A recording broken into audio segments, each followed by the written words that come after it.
Bonjour mes bien chers frères de la terre. Je précise de la terre car j'ai bien d'autres frères tout aussi précieux que vous sur d'autres planètes de la galaxie du Père, notre Sauveur, notre Créateur à tous. Mais vous êtes pour le moment l'objet de toutes mes attentions et ce sera ainsi tant que je pourrai considérer que vous avez su reprendre votre destinée, tant individuelle que collective, en main. Maintenant, vous allez me demander ce que j'entends par là. Commençons par la destinée individuelle. Qu'est-ce que cela regroupe et à quoi vous renvoie cette expression? Cela regroupe votre capacité à diriger votre vie d'une façon équilibrée, harmonieuse, en respectant ce qui vous a été donné comme aptitude et comme possibilité. Je reviendrai en développant ma définition de ce que j'ai nommé la destinée individuelle un peu plus tard. Quant à la destinée collective, elle est plus délicate à maîtriser et à diriger. Vous n'avez guère de prise sur les nombreux paramètres qui la composent, qui l'actionnent et la configurent. Pour ce qui est de votre propre présence au sein de l'univers, vous êtes encore si peu conscient de sa beauté, de la complexité de sa composition, que vous ne pouvez et ne devez, et ce serait déjà beaucoup, qu'envisager de régenter votre destinée individuelle, elle-même engluée par votre destinée collective. Ce qui ne veut pas dire que vous ne pouvez rien faire, et que vous êtes seulement comme un bouchon ballotté au gré des éléments. Reprenons, si vous le voulez bien, à votre destinée individuelle. Celle-ci, bien qu'assujettie à votre lieu de naissance, à votre éducation, à votre hérédité, à vos différents parcours antérieurs, réalisés d'incarnation en réincarnation, reste tout de même, et heureusement, déterminée par vos différents choix, par vos différents engagements. Toutefois, vous avez tous, en vous incarnant, une feuille de route qui vous est personnelle, que vous connaissez et à laquelle vous adhérez en naissant. Ce qui ne veut pas dire que vous la suivez toujours point par point. Je reviendrai d'ailleurs dans une autre de mes interventions sur cette fameuse feuille de route que vous appelez aussi chemin de vie ou mission d'âme. Tout en vous laissant réfléchir à ce que j'ai nommé votre destinée individuelle, la vôtre personnellement en tant que Monsieur X ou Madame Y, et à en faire une sorte de bilan. Je souhaite plutôt axer mon propos sur votre destinée collective, celle qui marque les consciences collectives, celle qui imprime vos cellules et vous détermine, tout en vous faisant porter le karma collectif, karma qui, individuellement, n'est pas de votre fait.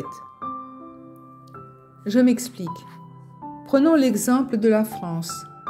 Examinons son histoire récente, plus de 2000 ans en arrière. Bien des événements l'ont marquée et je ne vais vous en citer que quelques-uns. Les diverses invasions dont elle a été l'objet, son passé religieux, son évolution sociétale et culturelle, son histoire coloniale, les 2 guerres mondiales qui se sont déroulées sur son territoire, ses diverses interventions militaires, etc. Tous ces faits ont laissé des empreintes et continue à en laisser dans ce qui est appelé la mémoire collective, qui en fait représente le disque dur de votre pays, ses données. Et c'est ainsi pour chaque pays, chaque région et même chaque village.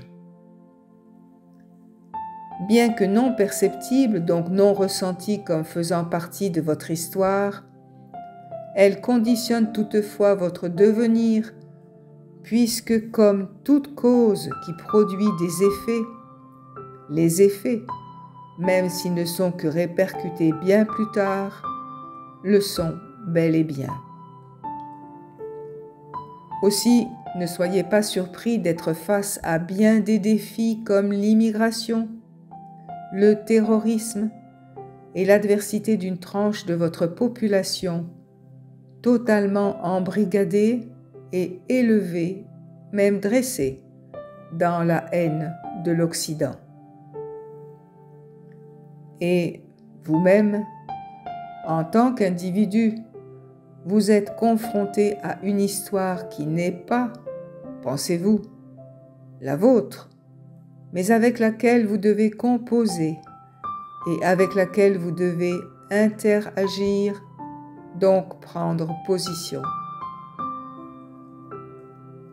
Maintenant, votre propre évolution de citoyen, bercée par les valeurs de justice, d'égalité, de fraternité, associée à votre culture judéo-chrétienne qui demeure tout de même et toujours le socle de votre histoire, devrait vous permettre de faire face, en faisant faire respecter vos droits si chèrement acquis.